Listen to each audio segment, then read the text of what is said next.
Good morning, everyone. This is Jessica from CorpU, and I'd like to welcome you to today's webinar on practicing strategic persuasion with our partner, Dr. Mario Moussa. Before we begin, I just want to go over a few logistics. All attendees are in listen-only mode. So should you have any issues during the webinar, please type a question into the question box and I will assist you. We are recording this webinar this morning and we will share that following the webinar tomorrow. So be on the lookout for that in your inbox. And without further ado, I'd like to introduce CorpU's founder and CEO, Alan Todd.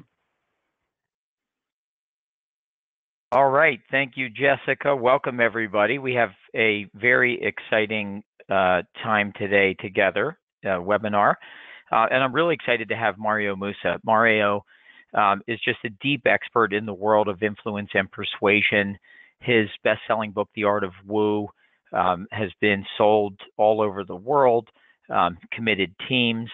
So his work in influence and collaboration and negotiation and high-performing teams has been shared the world over. And so he has so much. Mario is truly a master of the craft of executive education and teaching and advising. So I love to spend time with Mario, and so I'm excited that we're going to get to hear from him today. If you have questions, please put them into the chat box as we go along, and I will take some questions. But let's just think a little bit about the importance of influence and persuasion and why this matters today. So in this world of faster, flatter, we know that we have to interact with dozens or hundreds of thousands, whatever, people that we don't control, that we don't exercise direct control over. And in fact, we now know that the average employee has to work with 10 people. The average individual contributor has to work with 10 different people to get their job done on a daily basis. So we know that to be successful in that environment, you've got to have some persuasion skills. And further, if we're going to move people, if a leader has a vision for the future and wants to drive change, we've got to move people from resistance to commitment. And that's crucially important in this era where positional authority, so leaders perhaps in a past era had positional authority and they led because they were the leader and told people what to do. But in a world today, it has moved from position authority to influence and moving people from resistance to commitment. And if you've looked at any literature or updates on employee engagement, you'll see that a lot of people are resistant or compliant with going to work for their job, but they're not engaging deeply in a committed way to helping work with leaders to create the future. And I would say it's your job to do that. It's the leader's job to help shape the environment for learning to occur. And one of the key ways, Peter Senge's best-selling book back in the 90s, The Fifth Discipline, The Art and Practice of the Learning Organization, one of the key concepts in that book is the use of dialogue. So how it is that people use dialogue to create shared meaning flowing through a group, which is literally what dialogos, its Latin translation, stands for. So we know that if we can create an environment in which dialogue can occur, we can start to tee up an environment for persuasion. And so we're talking about dialogue and leading people. The second piece of that environment is it needs to be a psychologically safe environment. And Maslow many years ago said that individuals engage in learning to the extent that they're not crippled by fear and that they feel safe enough to dare. And I would say that as we think about influence or persuasion, strategic persuasion today, if as a leader you're not creating a safe environment, people will never have a chance to self-actualize. You'll never get the best out of people.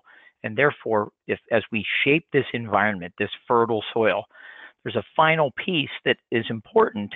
And this comes back to, this is called self-determination theory, but it essentially says people need to have meaningful control over their work. They need to be able to do meaningful work that matters to them, where they can be great at something, and that they work with people where they develop meaningful relationships. And if you can create an environment in which those three things occur, you'll drive very high engagement, very high performance, very high commitment. And so with that as the shaped environment with the fertile soil, I'm going to turn it over to Mario to take us through thinking about strategic persuasion and how we use that to get people to the next level. So, Mario, Thanks, Alan. over to you. Yeah, thank you. That was a great introduction. And let me pick up on a few of the comments that you made, and then I'll expand a bit. So, Alan, what I heard you talking about is why persuasion? Why is it important today? So, I'm going to talk about that question, and I'm going to focus in on what it takes to be successful in what I like to call the new world of work. We'll talk about that. And then how do you move, as you were saying, from resistance to commitment? I think a really important question in today's world of work is how do you gain commitment, not how do you tell people what to do. I really like the idea of dialogue, and I'll pick up on that. And then the last, one of the last ideas that you were discussing had to do with psychological safety. I think that's key, and I'll explain why. And I'm hoping as we proceed that as questions come up, you'll send them to Alan, and I'm looking forward to having a discussion about any of the questions or comments that you might have.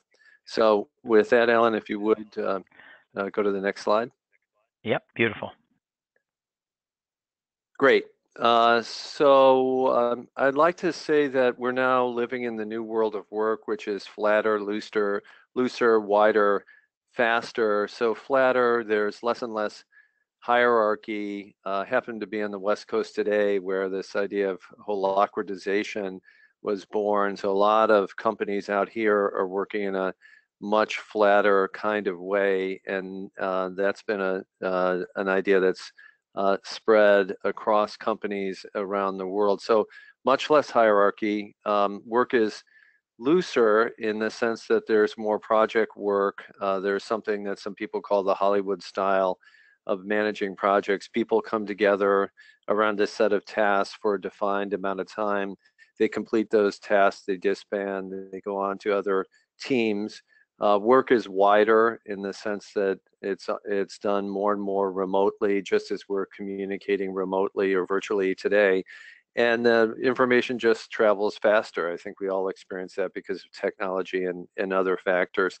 So for all of these reasons, it's harder to keep people aligned. It's a little more difficult than in the old days when we worked in stovepipes and authority was much, much clearer than it is in the project world.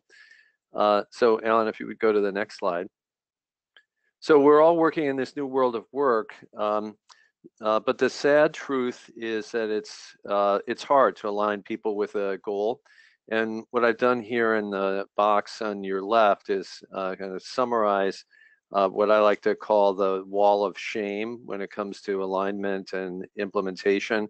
And I'll just quickly run through some of these points and then focus in on the last one. So we're busy. Most of us are working on several projects at the same time, so that means we're distracted. Lots and lots of data tells us that companies are more likely to fail to achieve their strategic objectives than hit them. And when we say that, what we mean are, miss budget targets, timelines, quality targets, and so on. M&A, it's a rocky road to bringing companies together. Joint ventures have a tough time, and teams don't do so well either. Now, pretty depressing to think about these facts, but the good news is that there's something you can do about it, and I think we have some tools that could help you address some of the issues that are implied by these points. As I said, I want to focus in on this last point. According to one study, half of all initiatives get bogged down because people stop paying attention to them. And I've noted this with thousands of managers and leaders that I've spoken to around the world, and it resonates with everyone. I think a lot of us have had the experience of a big initiative being launched, and then a few months later, nobody's talking about it. Why is that? And what I would suggest is that it's just really hard to get people's attention, keep their attention, keep them motivated, keep them moving toward a goal together. About 100 years ago, there was a French engineer named Max Ringelmann, and he did an experiment about collaboration, and it involved rope pulling. And he had one person at one end, one at the other of the rope, and said, pull as hard as you possibly can. And then he added people. And what he found is that as he did, the amount of force exerted by each person trailed off just a little bit. And this became known as the Ringelmann effect. And it's been confirmed again and again and again in many experiments, similar experiments that have been done since then. And the point is, you'd think you put a group of people together and you achieve additive effects. It doesn't quite work out that way. And I think it has to do with, Alan, some of the things you were talking about earlier. Lack of commitment, lack of passion. So people just quite aren't giving their all. Dick Hackman, who taught about teams and organizational dynamics at Harvard for a long time, liked to say AP equals PP minus PL. The actual productivity of a group equals its potential productivity minus process losses. So almost always you put a group of people together and there are process losses. In other words, there's friction. You're not quite going as fast as you think you could, or you're not being as creative as you would expect. So the question is, what can we do about that? So these are hard facts, but as I said, the good news is that there are some tools that we could use to do a little bit better. And that's what I want to talk about now. So Alan, if you would, go to the next slide. So let's think a little bit about this question together. Why do people disagree? And I might ask you to take about 15 seconds, literally, I mean that, and just jot down an idea or two about why people disagree. And Alan, I don't know if we could make this interactive at this point. Would that be possible? Or, but if not, then we can just, I'll just ask folks to think for. Well, yeah, anyone feel free to pop it into the chat and tee up. Yeah, that'd be great. And so we'll see what comes our way in a few seconds, and then I'll pick up with some thoughts about the challenge of getting people on board. Let's see if all right, we got a bunch. Oh, okay. They're flying. Okay. Flying in. All right. So can you? You want me to read? You want me to read? Yeah. You want me to read some? Yeah. Okay. So why do people disagree? Differing ideas, culture, personal interest, different expectations, ego, goal conflict, fear of change, different backgrounds and paradigms, ego again, different values, lethargy. Let me just keep going, Mario. We'll get through a couple more. They're still going. They have different vantage points. People are closed-minded, preconceived notions. They think they are right. Conflict of interest, different goals. Next one, different personal or corporate goals. So anyway, they're going. Thank you all. That was wonderful. Wow, that's a waterfall. So I think it's so interesting, those responses, and thank you everybody for your thoughts, and Alan for passing them on. So I ask this question all the time, and what I found is exactly what we heard here. People always raise the same issues. And I've come to summarize them in the following way. I like to say that there are 5 barriers to getting people on board with your ideas. Trust, and if you think of these 5 barriers in connection to what Alan, the list that you were just running down, I think you'll see a lot of connections. So trust, rapport, beliefs, interests, styles. And I call those the 5 barriers. And a big part of the challenge of persuasion, aligning people with a goal, is working through those barriers, which are psychological as well as cognitive factors. So when you're about to have a conversation with a key stakeholder or a discussion with your team about moving in a certain direction, it's a good idea to ask, is there enough trust? And I would connect that issue to one of the points that you brought up earlier, Alan. Do we feel safe with each other? Because if you don't feel safe, it's going to be hard to have a good discussion. And then rapport. Is there good chemistry? Do we like each other? Bob Cialdini, the great organizational psychologist, like to say, we like to say yes to people we like. So you don't have to be friends necessarily with the people you work with, but if you like each other, that's going to make a difference. And then beliefs, and a number of folks that we just heard from talked about differing perspectives, values. I put all of that under the heading of beliefs. You know, do we see a situation from a different point of view? And then interests. So we heard a lot. Alan, I was really struck by how many people brought up goals, interests, conflicts. So a big bucket that's really important has to do with interest. And then one that has to do with you and how you communicate is style. What's my style? Am I forceful? Am I more laid back? What's my cognitive style? Do I like to focus on data? Do I like to focus on vision? So again, you know, it might seem, you step back and it might seem that there are myriad reasons for disagreement, and in some ways there are, but you can boil them down to these 5 things. So again, trust, rapport, beliefs, interests, styles. So a key question from the point of view of persuasion, strategic persuasion, is how do I turn those barriers into assets? And Alan, I think it's notable that what didn't come up in that list is logic and information, data. Logic, information, data, all important, all critical. But you know, these factors tend to come first. We need to pay attention first to building trust, generating good chemistry. You know, there's plenty of information, and it's easy to access it. The question is, are we seeing it from the same perspective?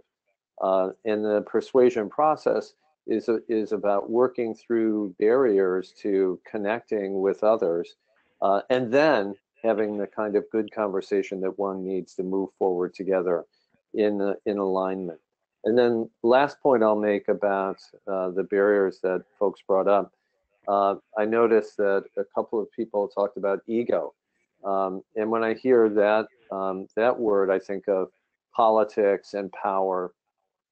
And that makes me think of the fellow that you see here on the slide, Cicero, the great Roman statesman. And he had, I think, a very wise perspective on persuasion. He said, if you want to persuade me, you have to think my thoughts, feel my feelings, and speak my words. And I would say about 2,000 years ago, he encapsulated really the key idea around persuasion, really being the other person in an important sense, seeing a situation through their eyes, thinking their thoughts, feeling their feelings, and then speaking their words, not your words. And he was a politician, and you know, thought sagely about politics and communicating. I think in the way that we all need to in today's world of work, because alignment is so critical and so hard to achieve. And I would suggest that we think of politics as something that we need to do, something we need to engage in order to achieve alignment. It's I don't like to think of it as a dirty word. You know, often we think of it like, oh, you know, can't wait to get to the office today and undermine Alan's project. But I would say, think of it the way Cicero does, connecting with others and making them feel that you really understand where they're coming from. So there's a lot there, but what we do in the sprint is simplify it in the form of a framework that it's easy to remember, and I want to talk about that now.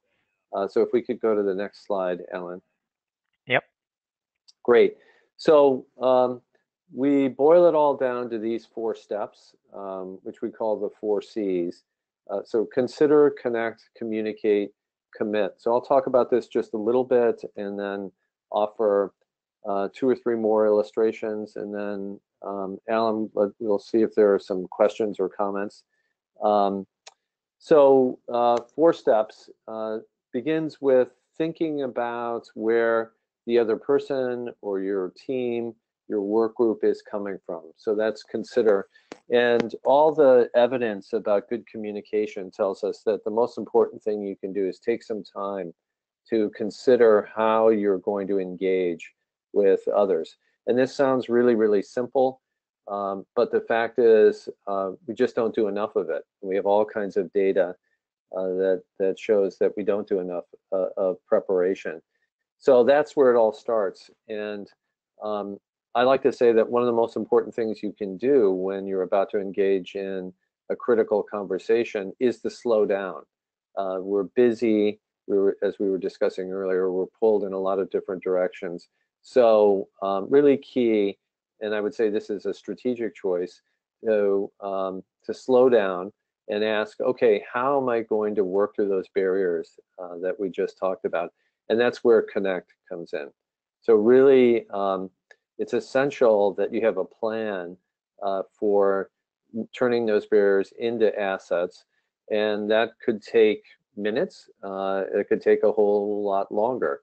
It really depends on the situation you're in.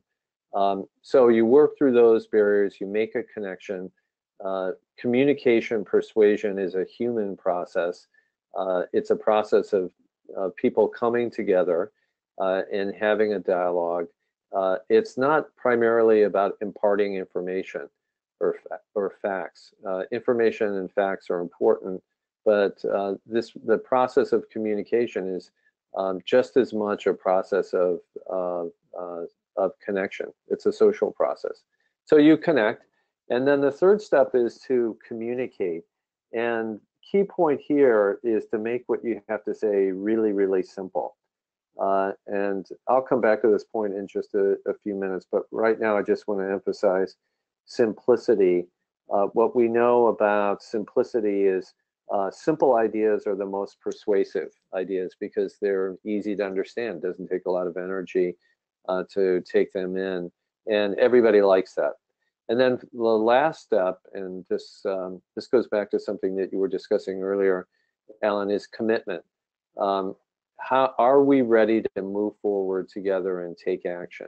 And what this means at a practical level is that every important conversation you have should end with a discussion about action. What are we ready to do? And if you sense that others are not ready to align themselves with your idea, then you might need to go back to consider and go through the whole process again. So 4 C's, and there's we could talk for some length about this, about the framework, and we do in the sprint. But the point here is that there is a process. It's simple, and you can practice it. And so we give you lots of opportunities to practice each of these steps and craft a message. And actually, I'm going to ask you to do a little bit of this when we finish up these remarks in 5-10 minutes. So we'll come back to this. So Alan, if you would go to the next slide. This is Dan Kahneman. Some of you might recognize him. He won the Nobel Prize in economics a few years ago for his work on decision making. And he said something really striking. And I think this throws the earlier discussion we were having into a really interesting light. He says, no one ever made a decision because of a number. People need stories. And what he was getting at is that numbers can be seen in from lots of different perspectives. So a number of you said, people disagree because they have different values, different points of view, different interests. So people need a story. In other words, people need to be brought along. They need to understand the context in which a decision is made. And Dan Kahneman's specialty was decision making. So what the point he's making is that in order to make a decision, you need to understand the context. And one of the best ways to do that is through telling a story that brings that context to light. And I want to connect that to the process that we were just talking about. So the communication process is a matter of creating a shared context together where everyone is in the same place, seeing an issue from the same or similar points of view, and in a position then to talk about what are we going to do about the situation we're in, how are we going to take action. So the persuasion process is about working through that, through the barriers, making a connection, creating that shared context. And that's really all about understanding where others are coming from. And you need to do this whether you're a team leader, whether you're an individual contributor. Alan, I was really struck by what you said about individual contributors needing to work with several people, 10 or 12 people, or if you're the CEO. So if we go to the next slide, to that point, Alan. Linda Hudson, who you see here on the left, who's used to be the CEO of BAE Systems, told the New York Times, even though I'm the CEO, I think of myself as a politician. I need to mount campaigns. I need to get people on my side. I need to inspire people. So even at her level, you need to think about connecting and bringing people along. Queen Elizabeth, who ran a really big organization called the English Empire about 500 years ago, she understood this very well. An example from her reign that I like to talk about is a speech she gave in 1588 when she was sending her troops off to war. And it was really interesting what she said, and I'd like you to think about this process that we were just talking about, the 4 steps. So she's standing before her men, and she says, I know I have the body of a weak and feeble woman. And I think it's really interesting that she started that way, and it shows a lot of sensitivity to the context. They were probably thinking, oh, this is a woman we're looking at, we're thinking that we want to see a king. So she acknowledges that. And she says, I know I have the body of a weak and feeble woman, but, and that's an interesting word that she used, and I would say that's strategically placed, but, forget about what I just said, now pay attention to what I'm going to say next. But I have the heart of a king and a king of England too. And it said at that moment, her troops erupted in cheers, and they were ready to go off and fight for the cause. And the point that I'm making here is that she was intuitively following that process that we were just talking about. She had prepared. In just a few words, she connected. She made her point simply, and she generated commitment. So effective leaders communicate in that thoughtful, strategic, structured way. And they also recognize that people make decisions based not on the facts, but what the facts mean to them. And it's really important to keep that in mind. You need to pay attention to where others are coming from if you're going to get them on board with a goal.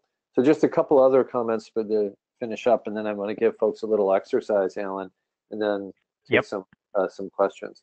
So next slide, if you would. So to this point about understanding where others are coming from, I want to share a story. A while back, I was talking to a strategy consultant from one of the big firms, and he was talking about some work he did with Amnesty International. And he had all the paraphernalia that consultants work with, a slide deck, and he was ready to go. And he was addressing a group of about 200 people about a study that his firm had done. And he starts, and he said literally within seconds, there was grumbling. And he didn't know what was happening. And he continues to the next slide, and the grumbling gets louder. Third slide, people start shouting. And they literally started throwing paper at him, and he had no idea what was going on. He pushed on, finished his presentation, and afterwards he pulled a member of the audience aside, and he said, what was going on? And the person said, well, you referred to the people we work with as customers. We don't have customers. We work with prisoners. We work with activists. And the point is that he used one word that cost him the attention and the support of the people that he was trying to reach. And the point that I'm getting at is often you need to pay attention to those little details that are about where others are coming from. And if you don't do that, you lose them. On the other hand, if you do that, you can make a powerful connection with them. So those little details matter. Those little details are strategic. So I want to start to close up these remarks, Alan, with just a quick story and then a little exercise. So if you go to the next slide. A really great communicator, I think, was Steve Jobs, and he had a way of tuning in when he needed to. I think we all know from his biography and other sources he could be a difficult person, but he also knew how to connect. So again, intuitively, he understood this process of starting with thought about where others are coming from, connecting with them, communicating in a simple way, and generating commitment. There's a very famous speech he gave in 1997 when Apple was about to go out of business. It was just a few months away from bankruptcy. He's addressing a group of Apple software developers. And what he says is Apple has to change. Now, that's a big ticket item, obviously, big company changing. And he said, we need to learn how to partner. We need to learn how to partner because today we live in an ecosystem. And so we're going to try partnering with Microsoft. So what I want you to notice is he took all the complexity that he was facing and he boiled it down to one thing, one problem, partnering. And then he explained the cause. We now exist in an ecosystem. We can't go it alone. What are we going to do? We're going to partner with Microsoft. Now, at that point, there was booing and hissing. People didn't like Microsoft, big negative from their point of view. But then when he went on to say, Microsoft is giving us $150 million, they have limited voting rights, and they're committing to us for 3 years. And then there were cheers. So he took a very complex situation, boiled it down, made it simple, talking about the problem, the cause, the answer, the net benefits. And then very interestingly, I think he ended by telling a story about the way Apple used to be at its founding and the way it is now. And he said, we're still the same company in the sense that we're committed to the same values. We support the creative people. So he was ready, he connected, he communicated in a simple way, he generated commitment, and he brought it all together by telling a story. So I would say, takeaways from just a brief conversation today might be, remember the 4 C's. And when you need to get a point across, make it a simple point, support it with a story and the right reasons, which are the other person's reasons, not your reasons.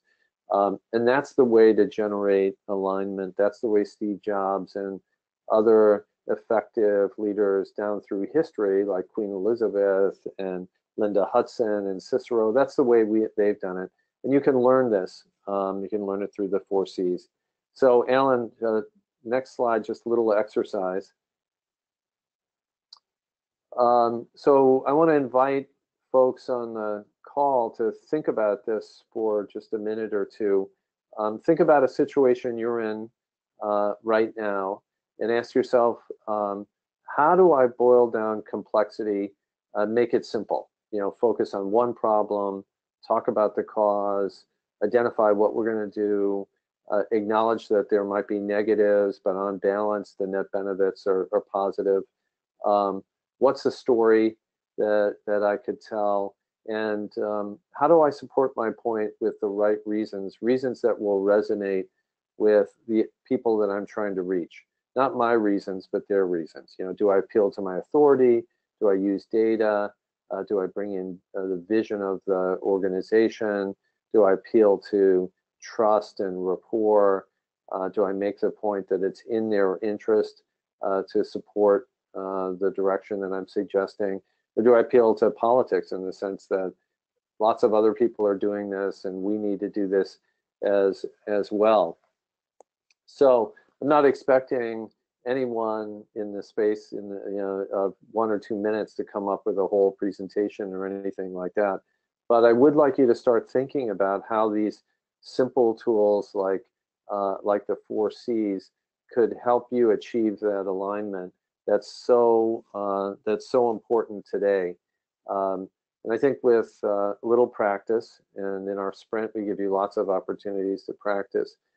You, and I would say we, can all get better and better at communicating in a way that inspires and motivates people and achieves that alignment that we were talking about earlier. So next slide, Alan, and then I'll pause and we'll see if there are comments or questions. There's a book called The Art of Doing that was published a few years ago, and it's about top performers in the arts and athletics and science and so on. And the theme running through all the profiles of those top performers is the best are always striving to get better. And what I want to say to all of us is that's true in any field, and that's true when it comes to communication. And what's key to getting better is knowing how to get better. And what we've done here is boil that down to the 4 C's: consider, connect, communicate, commit. And that's a framework that you can practice. It's field tested, and it's really, I like to say, it's all you need to know. Now, it's easy to describe, but it takes some practice to apply it well. So hoping that you'll do that. And I also right now would like to hear your thoughts and questions about it. So happy to have a discussion about any parts of the framework or any thoughts that you've had during this discussion. So Alan, over to you. Okay, thanks, Mario. All right, everybody, let's get busy typing questions into the question box. I loved seeing everybody answered your first question, so I think it's going to be a little tougher to get everybody to tell a story today. But if you want to tell a story, you want to try, raise your hand. There's a hand button. We'll unmute your phone and let you talk. Otherwise, I would love for you to type a question in, and let's talk and see if we can unpack the topic a little deeper on strategic persuasion. So Mario, thank you for giving us that framework. And I just have a couple things to get us started. The one that's rolling in my head was can you talk a little bit about the relationship between persuasion and negotiation? Are they the same thing? Are they different? How do you think about those two different things? Yeah, really good question. I like to use the term strategic persuasion, and that for me is an umbrella, so to speak, for 3 different ways of engaging with others: influencing, persuading, and negotiating. So I'm just going to broaden out your comment a little bit. Influence is about asking for support. And if I were to turn to you, Alan, and say, you know me, you trust me, I'd like to be able to count on your support, I would be seeking to influence you. And whether or not you say yes is going to have a lot to do with your trust and the rapport that we have. And notice how this goes back to those barriers that we were talking about, which can also be assets. So that's influence. Influence is asking. Persuasion is more about reasons. If you were to ask me why, and I answered the question why, then I would be engaged in persuading you. And then the question would be, what reason, for me, the question would be, what reasons will motivate you? Are they reasons that have to do with my authority as an expert or your boss? The reasons that have to do with the vision of our company? So the key question for me is, communicating my ideas is what will be most motivating for you. So persuasion is about reasons. And then negotiation is about give and take or trades. And I think the important question there, Alan, is what can I give you at low cost that will satisfy you, that will speak to your interests? So, so the difference between persuasion and negotiation is the difference between reasoning and give and take. In the real world, of course, sometimes you're doing a little bit of reasoning, sometimes you're doing a little bit of give and take, sometimes you're doing a little bit of asking. But from the point of view of preparing, it helps to think a bit more sharply about how you're going to communicate in those different ways, because that prepares your mind for the messiness that occurs in the real world. Yep. All right. Thank you. That was very helpful. So Here's one. This was rolling around in my head, but this one is coming in from Susan, and so here's the question: how do I balance simple versus giving enough information for my listener to be persuaded? And the context is, I need to persuade leaders who simply don't have the underlying information to support my statements. Mm-hmm. Yeah, really good question. So I would say, and that's from Susan, you said, Alan? So I would say to her, Sorry, hey, Mario, I'm sorry. It was from Amy. I don't know why Amy, I said okay. Susan. My apologies. What I would say to Amy is ask yourself, what will be enough to motivate them to take action? And you have to use your judgment in answering that question, but I think it nonetheless it's a helpful question, i.e., you don't have to tell them everything, and probably if you try to tell them everything, they'll be overwhelmed, and that's a mistake that we often make when we're communicating. There's a term for that in psychology, the curse of knowledge. So we tend to have a hard time communicating what we know well because we know so much about it. So I'd say as you're getting ready to talk to your leaders, ask, what do they need to know so that they feel comfortable making a decision to take action? So I would use that as the orienting question rather than, what do I need to tell them so that they know what I know? And so, what you're driving toward is not getting them completely up to speed on what you know. It's more giving them enough to feel comfortable to make a decision. Okay, next up, Mario, Hadija is working on a dissertation called Creatively Communicating Change, Pathways to Transformational Change. And here's your question. Can you speak to persuasion and the connection it has with one's desired outcome or with attaining particular goals? Yeah, so I would focus on goals and outcomes. So an important question to ask when you're getting ready to have a conversation is, where do I want to end up? And where do I want the other to end up? In other words, what are the outcomes that I'm driving toward in this conversation? What are my goals? And then ask yourself, how do I need to engage with the other so that I achieve that outcome? So the outcome might be motivating or prompting the other to write an email to a particular stakeholder, or to partner with you on writing assembling a presentation, whatever the goal might be. But focus on goals and action.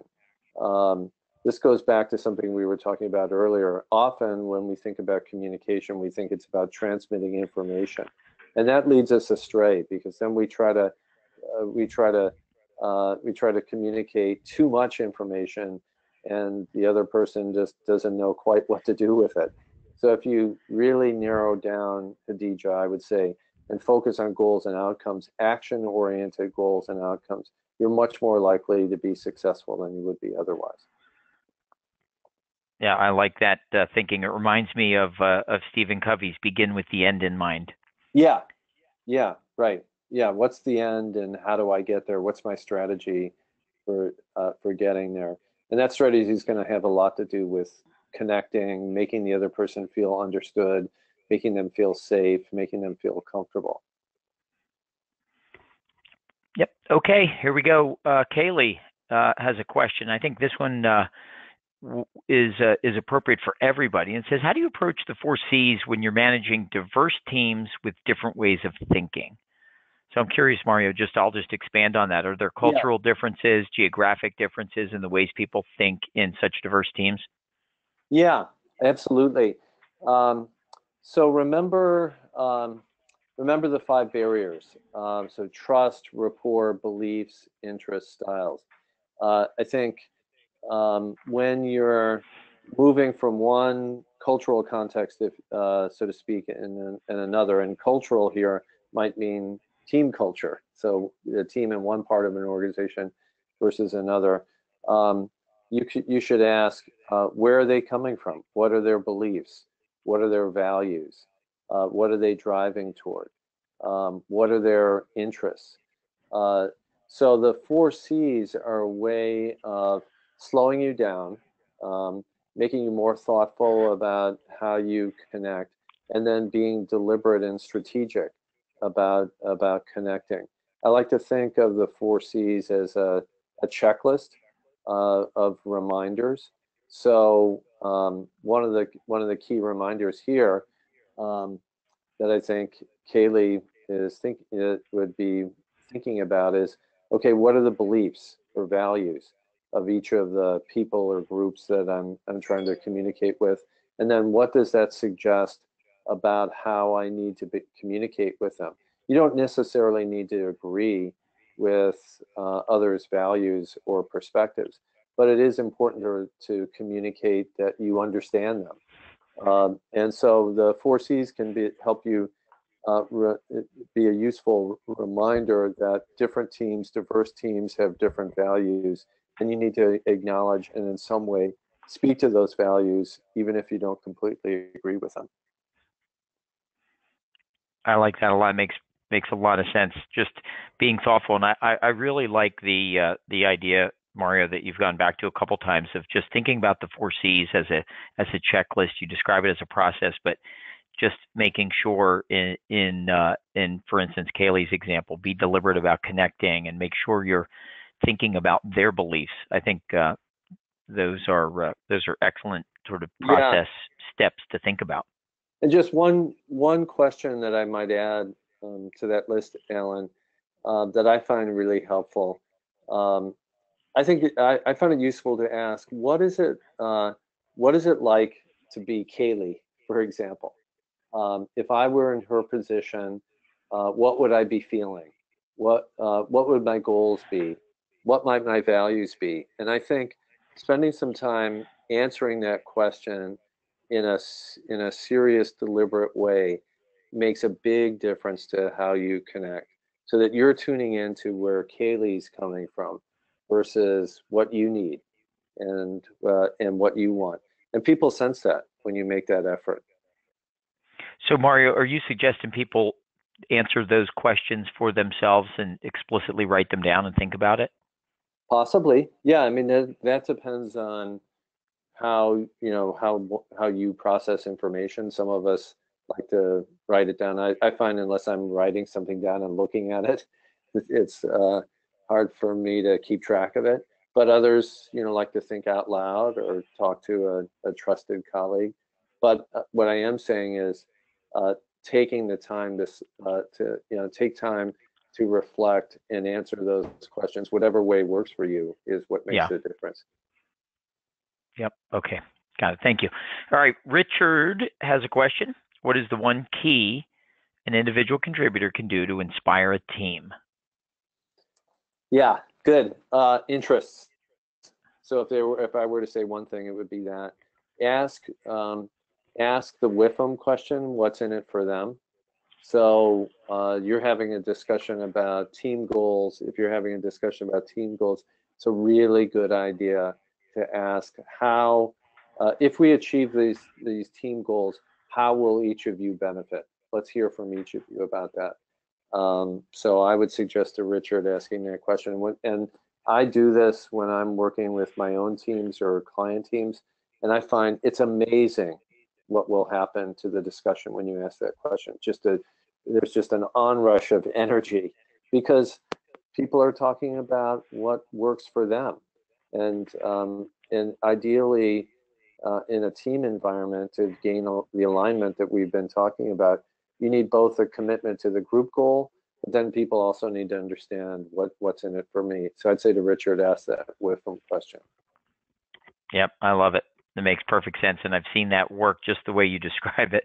The energy that fills a room or a meeting or a team when you ask people to share how they think and how they feel about the potential outcome. Yeah, because they were talking about everyone's favorite topic. Yeah, but what's funny is as we say that, and it sounds so simple, how many meetings do you go to where a leader or the person running the meeting asks that question? And very few. If I took a poll right now, I'd get very few people would say that that's a common practice. So.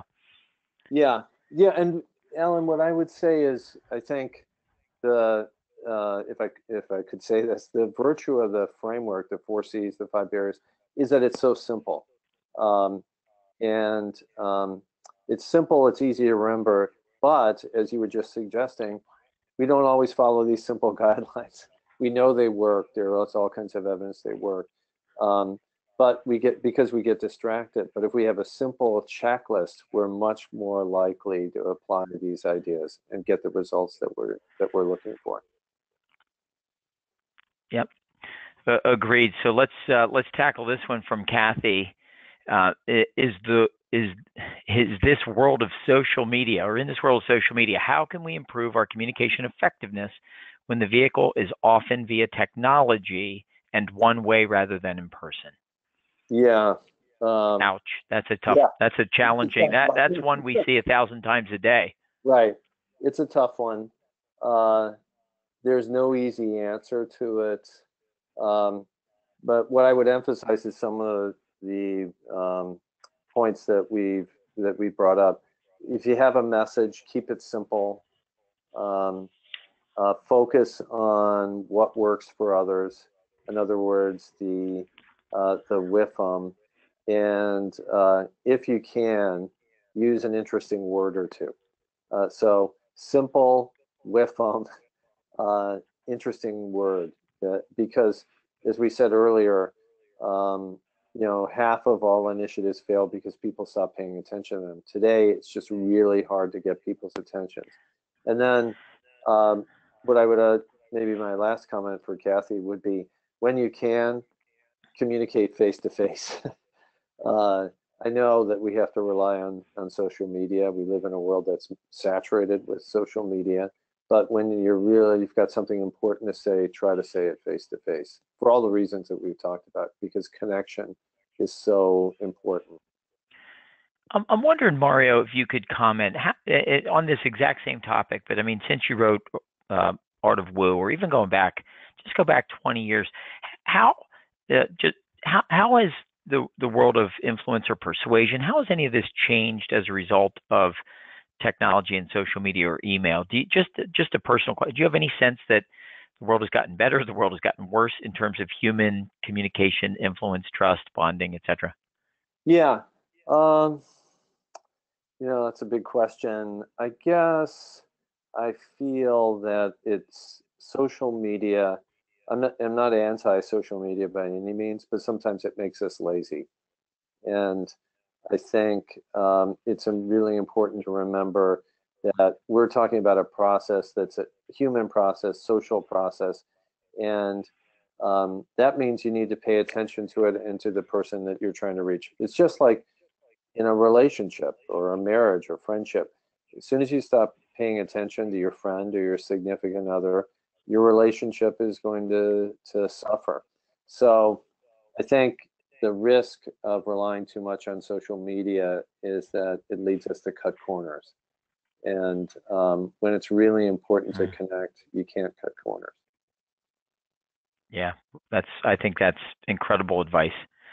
And thank you for sharing that and reflecting on that with us. So final question, Mario, and then we have an announcement that I want to make to everybody. I think everybody's going to be excited about that we'll share. But the final question is from Paul: how do we control our emotions?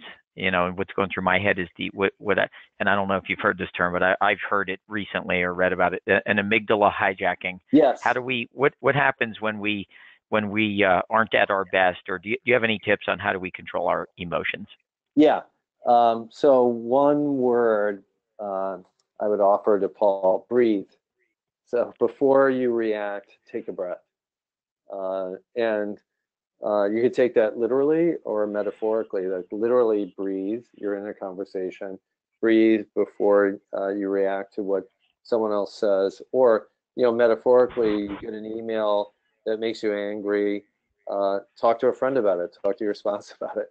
Here's what I'm thinking about saying. I use my wife in that way all the time as a sounding board. Got this email from so-and-so, here's what I'm thinking about saying. Do you think this is a good idea? And sometimes she agrees with what I'm thinking, and sometimes she'll say, I really don't think you should say that. You should say a whole lot less, say it more simply. But that just take a moment, pause, breathe, and think, and get into the habit of doing that. Aristotle said about 2,000 years ago, it's not enough to know what you should do. You have to practice doing it. You have to develop good habits. So get into the habit of breathing is what I would say. Beautiful. I love it. Breathe, get some advice from a friend or a spouse, and of course, invoking Aristotle on a way of thinking. So we know we can't go wrong when when the advice is still relevant 2,000 years later. Yes. And of course, one of my favorites, Marcus Tullius Cicero. So quoting him, of course, I think that's as good as it gets. So here's the exciting news that I want to let everybody know is we're running a 5-day open online sprint. You work about 30 minutes a day with an hour live on the last day. It's the Art of Strategic Persuasion with Mario Moussa. It's on the CorpU platform. So of course, all of our customers have access to these things, but we are offering guest passes. So if you think this is relevant for you, your organization, your team, just let us know. You can go right on and register at this address. If you go to corpu.com, you can find it, but it's called CorpU Open, which are our open programs that we run every month. And so we're excited to have Mario Moussa with us today. We're excited about the launch of the Art of Strategic Persuasion. It's an online program that is built for teams and for leaders to create these safe environments, to be more effective communicators, to be better at influencing and persuading. And I think a lot of the pearls of wisdom that you shared with us today, Mario, many of these things, when we get into the online sprint, we actually practice building some skills. And so we're building skills, we're capabilities, we're practicing, we're getting feedback with peers, meeting some new people to talk about it. So this is very exciting. Great. Once again, go to our website. Mario, thanks so much for being with us today, and we look forward to launching this program. Great. Yeah, thanks again. Okay. Bye, everybody. Yep, thanks, everybody. What a great session. Everybody deeply engaged. We really appreciate it. Great set of questions, and we're going to let you off, if my clock is correct, with probably 30 seconds to go before 12 noon Eastern time. Thanks again, everybody. Have a great week.